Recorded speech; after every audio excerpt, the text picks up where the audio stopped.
Hi, I'm Cara, and this is my Katie story. Well, Kappa Delta Igni gives you a sisterhood. Gives you this group of women that are going to encourage and uplift one another. And I think that's so crucial in today's society, as we need to support one another. And that's exactly what KD does. I didn't know anyone when I got to Brown, and I was this one of two from North Dakota that was in our class. And so I thought, okay, well, I need a sisterhood. I need a group of women that are going to help support me, and I can support them. And so I went through the rush process, and Kappa Delta wasn't actually there yet, and I didn't see my perfect fit. Being founding member was just such an honor, and to know that what I was doing was going to impact the chapter for years to come. At the same time, it was difficult because we didn't really know what we wanted to be known for. We knew we were, an elite group of women, but what was it that we wanted to leave our legacy on that campus? When I was looking at possible sororities to join, it was the service aspect that I loved so much about KD, and that's one of the parts about being Miss America too. It is a servant leader job, and so having that training as a Kappa Delta then just made me that much stronger and that much more ready as a Miss America.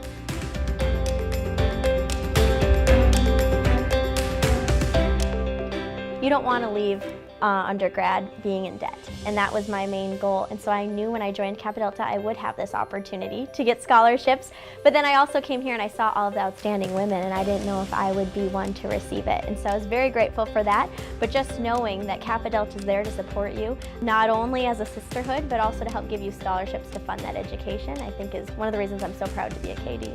KD is not just an undergrad experience, but it's preparing you for the outside world. And it's hard and it's difficult, but those challenges you have as a KD just makes you that much more ready. And I left Brown and I realized, I deserved to be here. I did what I came to do, and hopefully I'm going to go out into the world and make history. And that's exactly what I did. But without that confidence that was instilled with me in KD, I don't know if I'd be where I am today. When I got to Miss America, people just assumed because North Dakota had never had one, that I would never be the first one. And I often had that same mentality. I didn't think it would be me. I thought this small town girl, there's no way that she'd win Miss America.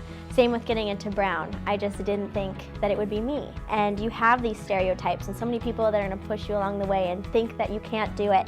But at the end of the day, the only one who limits you is yourself. It's a night I'll never forget.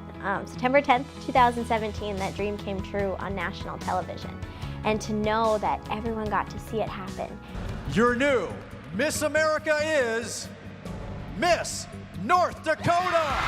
In that moment, when they said the new Miss America, they said North Dakota. They didn't say Cara Mund.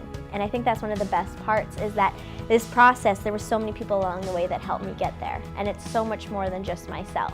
And so there was so much pride and so much excitement, and I made history because I was the first Miss America from the state of North Dakota. And that night I remember thinking of all the young girls that looked up and said, because she did it, I can do it too. I travel about 20,000 miles a month. I change locations about every 48 hours. I went to New York the day after, and I was on live with Kelly and Ryan, and one of my Kappa Delta, my twin, Michelle, actually waited in line and then got in, and she was the first one to greet me as I walked on to Kelly and Ryan. So that was so special, and I wouldn't have those connections if it weren't for KD. I just hope that we continue to inspire and to continue making a difference, because that's what Kappa Delta is about.